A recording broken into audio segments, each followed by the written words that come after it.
Hello everyone, welcome to the session. In our previous session, we have learned what is a public issue, what does it mean when a company announces that it is going public. It generally means that the company is going to acquire investment from the public through initial public offering or further public offering. So it is a way of accessing capital, and a company has different options to use the capital depending on its position. So now we're going to see what are the advantages of going public by any company. Mergers and acquisitions. So public stock of a company can be used for business to grow through acquisitions. Obviously, one of the reasons that the companies need money is to acquire other businesses. I mean, the primary motive could be expanding the business by setting up more facilities, manufacturing units, expanding the market and everything. So part of expanding the market, if you have learned in business studies, you would know that instead of setting up a new facility and a new place, you could just buy or acquire a new business that is already existing in that specific market, even whether you want to explore a different product line or if you want to explore a new market. Instead of starting from the scratch, you could acquire an old company that's already existing in that market. So therefore, you can acquire a new company using the money that you have gained through initial or further public offering. Higher valuation. So public companies are typically valued more than private companies, mainly because the company's image is bigger than private company. Private company is restrained to a particular location, and it does not have that popularity and responsibility to pay for the public. It does not have any responsibility to account for the government or public as much as public companies do.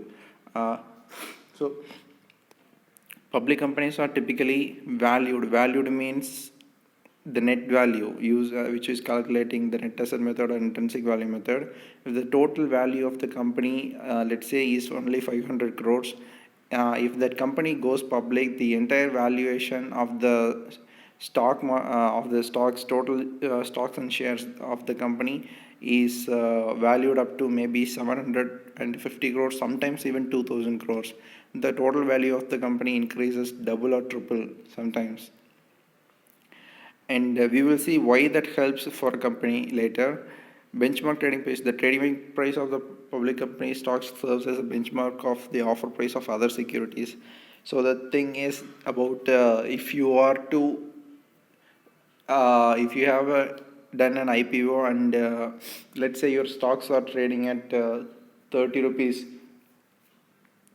per share, and if you want to issue further securities such as preference shares or debentures, you can use the 30 rupees as a standard, and maybe before the IPO you would be able to sell your share only for 10 rupees, but now that your stock is already trading for 30 rupees, even if you are selling your new securities such as debenture for 25 rupees, people will be much ready to buy it.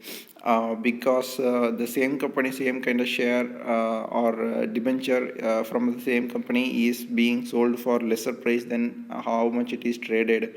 It is being traded in the public. Therefore, 25 is much more than compared to 10 rupees. But even though it is lesser than 35 rupees, people will be happy to buy your securities. Also, not only that, if you are a private company, the part of acquiring a loan or other form of liabilities from banks or other financial institutions is much harder. But when you are a public company, your shares will be trading at a much higher price than what they are actually worth. Therefore, you can use that share as a security to keep it in the bank and take loan on while keeping your share as a security. Therefore, public issue helps the company that way. Capital formation. Raising a capital later is typically easier because of the extra liquidity of the investors. Like I said before, not only the initial public offering helps expand the market value of the company, it also helps in further offering, further public offering or further offering of any other securities by the company. Incentives, since the company has so many stocks and so many cash to make use of, the company can incentivize its employees by giving them employee stock option plan. I think this was the one that I have mentioned to you last time when I talk in the previous sessions when we have discussed about how public companies are gaining traction because of their initial public offering. It also helps its employees.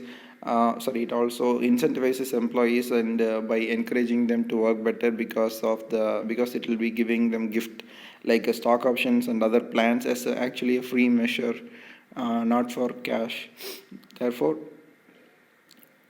okay, next one, reduced business requirements. While an underwritten initial public offering requires significant earning, the lack of earnings does not keep a private company from going public. I mean, if you are to ask for an initial public offering, obviously your earnings, your revenue year after year should be stable and increasing in manner, because if you are a loss making company, nobody would want to buy your share in the public. But the lack of earnings does not keep a private company from going public, as in they are saying you need not to really post a revenue year by year. All you need to do is to make sure that you can increase the net worth of your business year after year, because after all, the investors know that even if the company is not going to issue bonus year after year, all they want is the increase in share value. Like we have discussed before, the share value has to increase. So for the share value has to increase, the net worth of the business to increase. So that is possible through IPO. Less dilution. It means that the private company has less dilution of ownership compared to public IPO. Means that the ownership of the business will be staying in the hands of the promoters mainly in a private company, even if they are issuing it to the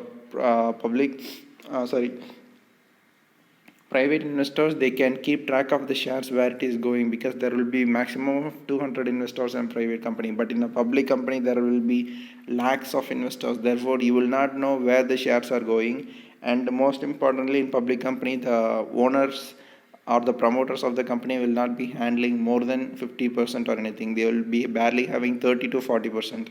So it's easier to lose the majority of shares to the public.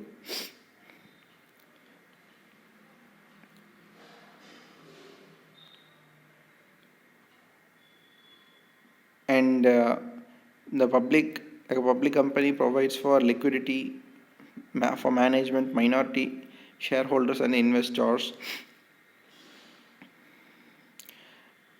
It's actually means that this is related with decision making process. Actually, liquidity by definition means it is the ability of a company to meet its immediate cash requirements, such as how to reduce its liability or how to pay for its assets, so on, and so how to pay for its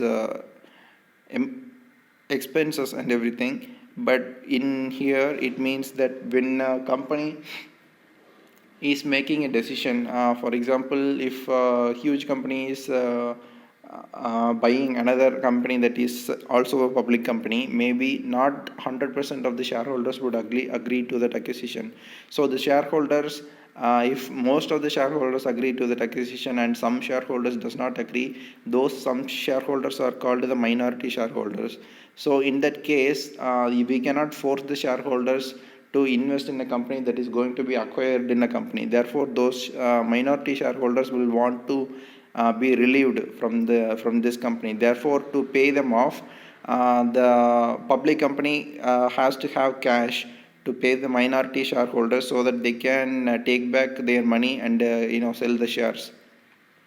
To make that possible, the company first needs to have some kind of cash reserves. But the whole point of IPO is that the company will have a huge amount of cash reserves because the company will be traded in public and no one is going to ask back the money. Therefore, using that kind of leverage, you can use that money to make bigger decisions, and even if somebody does not agree with your decision, you can pay off the minority shareholders and some investors and go ahead with the decision that you have made. Prestige. This is one of the most important points of why a company goes for initial public offering, or any public offering for the matter. The point is that the private companies are restrained to a particular location, and its brand is not visible for the most part, unless it is a really huge company or something. Most of the companies, 99.99% of the companies gain traction in the market and gain brand image because of going public. So being a public company is like a prestige for all the companies. So any private company, once it acquires enough resources and once it acquires enough revenue, and once it acquires enough business size, it will look for to go public. So going public is much more attractive than staying private. If there is one company which everyone is looking towards for a new Netscape moment, it is Facebook. The company can pretty well go public at any time it wants, as it is the fourth largest site in the US and in the world. It's pretty attractive company to invest in. So far, it's said to be on track to beat its 505 million revenue projections. That is $500 million per year.